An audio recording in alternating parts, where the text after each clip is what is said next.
हिंदू धर्म में एकादशी का दिन भगवान विष्णु को समर्पित है।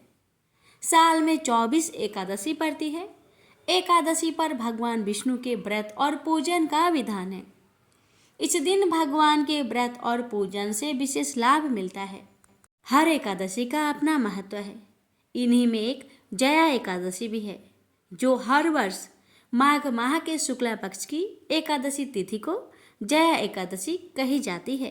धार्मिक मान्यताओं के अनुसार जया एकादशी पर भगवान विष्णु का पूजन किया जाता है। इस दिन व्रत रखा जाता है।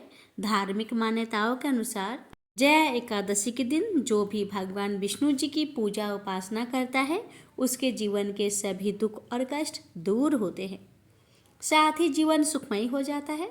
जया एकादशी व्रत को रखने के सही नियम हिंदू धर्म में शास्त्रों में बताए गए हैं। आइए उन्हें जानते हैं। पहले जानते हैं कि कब है जया एकादशी का व्रत। हिंदू पांचांग के अनुसार माघ महीने के शुक्ला पक्ष की एकादशी तिथि 7 फरवरी रात 9:26 पर शुरू होगी। वहीं इस तिथि का समापन अगले दिन यानी 8 फरवरी को रात 8:15 पर हो जाएगा। ऐसे में उदया तिथि के अनुसार जया एकादशी का व्रत 8 फरवरी को रखा जाएगा। कैसे रखें जया एकादशी का व्रत, आइए जानें। हिंदू धर्म शास्त्रों के अनुसार जया एकादशी के व्रत से पहले पड़ने वाली 10वीं तिथि को थोड़ा खाना या सिर्फ फल खाना चाहिए, ताकि जया एकादशी के व्रत के दिन पेट में कोई अविष्ट खाना नहीं बचे। जया एकादशी के दिन सूर्योदय से पहले स्नान करके साफ कपड़े पहन लेने चाहिए। फिर दिन भर फलाहार व्रत रखना चाहिए। इस व्रत में अनाज के सेवन मनाही है। इस व्रत में रात के समय जागरण करना चाहिए। अगले दिन द्वादशी तिथि पर सूर्योदय के बाद ही शुभ मुहूर्त में व्रत का पारण करना चाहिए। पूजन विधि: जया एकादशी के दिन सुबह भगवान विष्णु का तिल से अभिषेक करना चाहिए। इसके बाद भगवान विष्णु को पीला चंदन लगाना चाहिए। पूजा के समय पीला कनेर, तुलसी, बेसन के लड्डू भगवान को अर्पित करने चाहिए। इस दिन तुलसी माला पर जल चढ़ाना वर्जित किया गया है। 14 मुखी दिया जलाना चाहिए। जया एकादशी व्रत की कथा भी अवश्य सुननी चाहिए। श्री हरि भगवान विष्णु का भजन, स्मरण और मंत्रों का जाप करना चाहिए। अंत में श्री हरि भगवान विष्णु की आरती करनी चाहिए। इस दिन अन्न, वस्त्र, जूते, दूध, दही, घी, शक्कर और तिल का दान बहुत शुभ माना गया है। अब आइए रसपान करें। व्रत कथा: धर्मराज युधिष्ठिर बोले, हे भगवान, आपने माघ के कृष्णा पक्ष की षटटिला एकादशी का अत्यंत सुंदर वर्णन किया। आप स्वदेज, अंडज, उद्दीज और जरायुज चारों प्रकार के जीवों के उत्पन्न, पालन तथा नाश करने वाले हैं।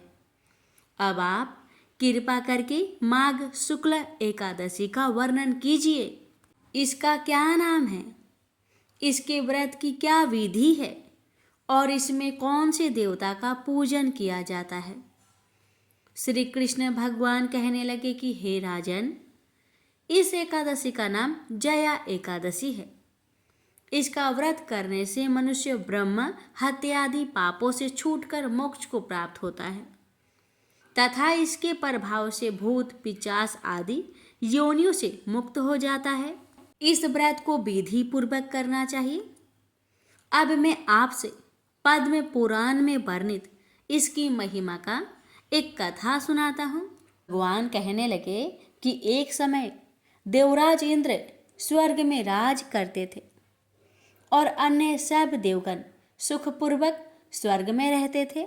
एक समय इंद्र अपनी इच्छा अनुसार नंदन वन में अप्सराओं के साथ विहार कर रहे थे और गंधर्व गान कर रहे थे। उन गंधर्वों में प्रसिद्ध पुष्पदंत तथा उसकी कन्या पुष्पवती और चित्रसेन तथा उसकी स्त्री मालिनी भी उपस्थित थी। साथ ही मालिनी का पुत्र पुष्पवान और उसका पुत्र मल्यवान भी उपस्थित थे। पुष्पवती गंधर्व कन्या मल्यवान को देखकर उस पर मोहित हो गई और मल्यवान पर काम बाण चलाने लगी। उसने अपने रूप लावण्य और हाव भाव से मल्यवान को बस में कर लिया। हे राजन, वह पुष्पवती अत्यंत सुंदर थी। अब वे इंद्र को प्रसन्न करने के लिए गान करने लगी, परंतु परस्पर मोहित हो जाने के कारण उनका चित्त भ्रमित हो गया था। इनके ठीक प्रकार न गाने तथा स्वर ताल ठीक नहीं होने से इंद्र इनके प्रेम को समझ गया और उन्होंने इसमें अपना अपमान समझकर उनको श्राप दे दिया। इंद्र ने कहा, हे मूर्खो, तुमने मेरी आज्ञा का उल्लंघन किया है, इसलिए तुम्हें धिक्कार है। अब तुम दोनों स्त्री पुरुष के रूप में मृत्यु लोक में जाकर पिशाच रूप धारण करो और अपने कर्म का फल भोगो। इंद्र का ऐसा श्राप सुनकर वे अत्यंत दुखी हुए और हिमालय पर्वत पर दुखपूर्वक अपना जीवन व्यतीत करने लगे। उन्हें गंध, रस तथा स्पर्श आदि का कुछ भी ज्ञान नहीं था। वहां उनको महान दुख मिल रहे थे। उन्हें एक क्षण के लिए भी निद्रा नहीं आती थी। उस जगह अत्यंत शीत था, इससे उनके रोंगटे खड़े रहते और मारे शीत के दांत बजते रहते।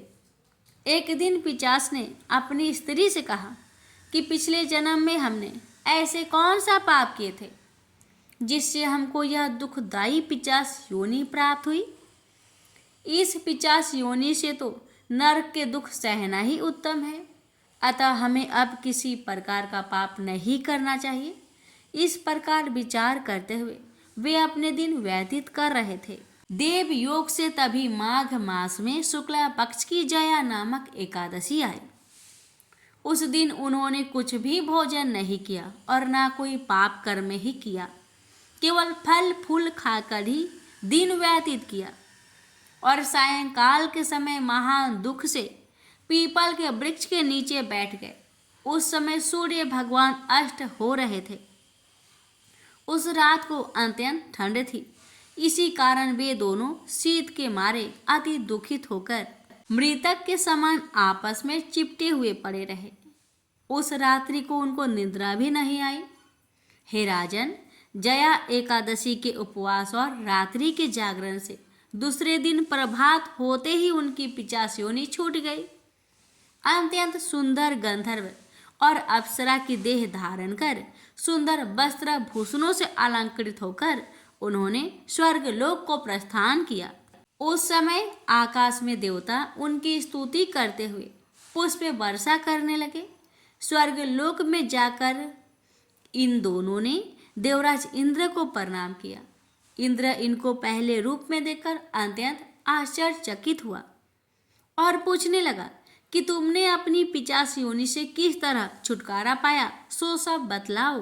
मल्यवान बोले कि हे देवेंद्र, भगवान विष्णु की कृपा और जया एकादशी के व्रत के प्रभाव से ही हमारी पिशाच देह छूटी है। तब इंद्र बोले कि हे मल्यवान, भगवान की कृपा और एकादशी का व्रत करने से न केवल तुम्हारी पिशाच योनि छूट गई, वरन हम लोगों के भी वंदनीय हो गए, क्योंकि विष्णु और शिव के भक्त हम लोगों के वंदनीय हैं। अतः आप धन्य हैं।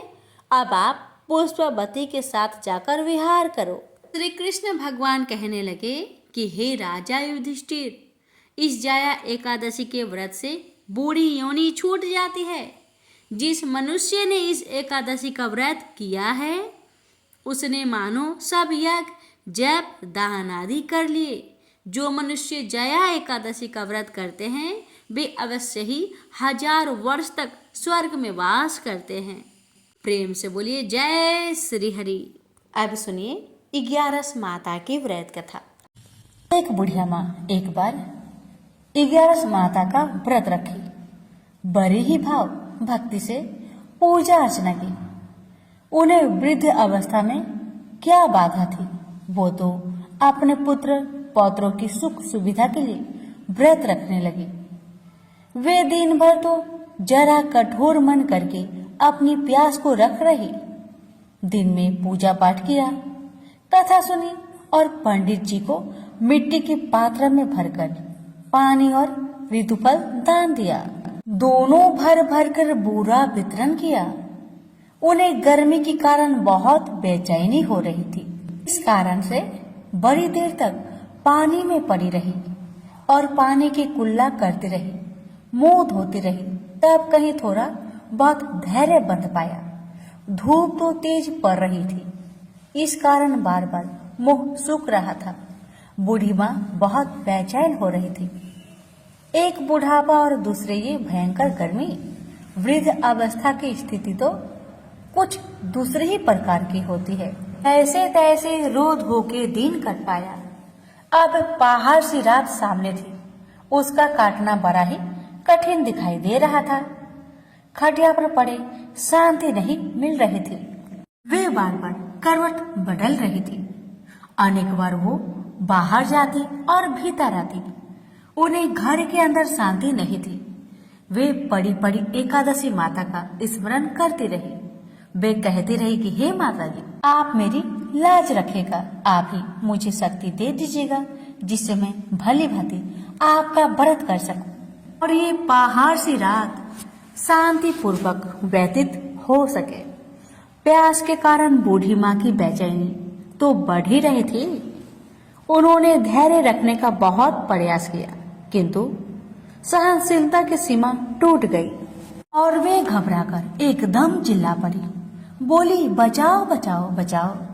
अम्मा का चिल्लाना सुनकर परिवार भर के नर नारी, बच्चे और पड़ोसी एकत्रित होकर बूढ़ी अम्मा की खटिया के समीप पहुंच गए। सबने पूछा, अम्मा जी, आपको क्या हो गया? आप क्यों चिल्ला पड़ी है? आप इस वृद्धावस्था में ये कठिन व्रत क्यों कर रही हैं? अम्मा जी ने कहा, शक्ति से ही भक्ति होती है। थोड़ी ही देर में वे फिर से बोली कि अरे, हमारे प्राण तो ही निकल जा रहे हैं। मेरी छाती पर ठंडे पानी का घड़ा रख दीजिए। नातियों ने दादी की छाती पर ठंडे पानी का पात्र रख दिया।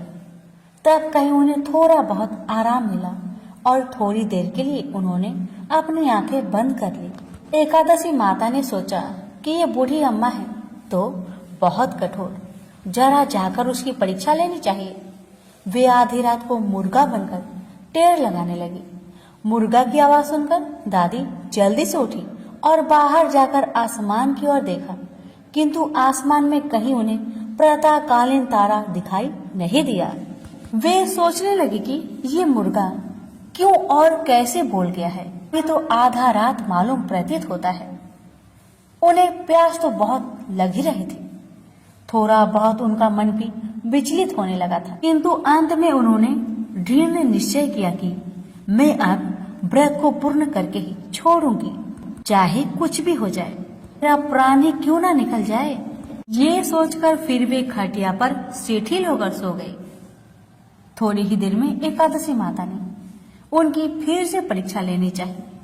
एक छोटी सी बालिका एक गिलास में शरबत लेकर उनके सिरहाने खड़ी हो गई और जोर से बोली, दादी जी, सवेरा हो गया, हाथ मुंह धोकर शरबत पी लीजिएगा। पहले तो शरबत का गिलास देखकर उनका मन ललचाने लगा, किंतु अचानक व्रत का स्मरण हो आया और उन्होंने सोचा कि मैं किसी भी प्रकार से अभी शरबत नहीं पी सकती हूँ, और वे शांतिपूर्वक अपनी खटिया पर लेट गई। फिर थोड़ी देर में उन्हें ऐसा लगा कि जैसे किसी ने उन्हें पानी के कुएं में पटक दिया हो। वे बड़ी देर तक उस कुएं में हाथ पांव चलाती रही, किंतु उन्होंने अपने मुख में पानी की एक बूंद भी नहीं जाने दी और वे दृढ़तापूर्वक अपना व्रत पालन करती रही। थोड़ी ही देर में न जाने कहां से सामने आग जलने लगी, जिससे भारी गर्मी बढ़ने लगी। प्यास के कारण प्राण निकलने लगे, किंतु बूढ़ी अम्मा का कुछ भी नहीं बिगड़ पाया। वे जहां की तहां मुस्कुराती हुई बैठी रही। थोड़ी ही देर में बाहर प्रकाश दिखाई देने लगा। ऐसा लगा कि जैसे सवेरा हो आया। बूढ़ी अम्मा ने जब बाहर निकलकर देखा तो समझ गई कि अभी सवेरा होने में 3-4 घंटे की देरी है। यह जानकर वे शांति पूर्वक इधर उधर घूमने फिरने लगी। एकादशी माता ये बात अच्छी तरह से समझ गई कि ये बूढ़ी अम्मा किसी भी प्रकार से अपने व्रत से नहीं टल सकती। वे उनके सत्य व्रत को ही अच्छी तरह से समझ गई। सवेरा होते ही बूढ़ी माँ ने स्नान किया, भगवान का पूजा पाठ किया, एकादशी माता की कथा सुनी, ब्राह्मणों को दक्षिणा देकर भोजन करवाया। तब कहीं बूढ़ी अम्मा ने जल ग्रहण किया। कन्याओं को भोजन कराने के बाद अम्मा ने भोजन किया। तो श्रेष्ठ व्रत के प्रताप से बूढ़ी अम्मा की आयु में वृद्धि हो गई। उनका घर परिवार हरा भरा हो गया। घर में अब उनके कोई भी अभाव नहीं रहा। वे हर तरह के सुख साधनों से संपन्न हो गए। नाती नातिनों से उनका घर भर गया और वे उसी दिन से 12 महीने की एकादशी का व्रत करने लगी। एकादशी माता के व्रत के प्रताप से इस संसार में हर प्रकार के सुख भोग कर अंत में बैकुंठ धाम को चली गई। से बोलिए एकादशी माता की जय।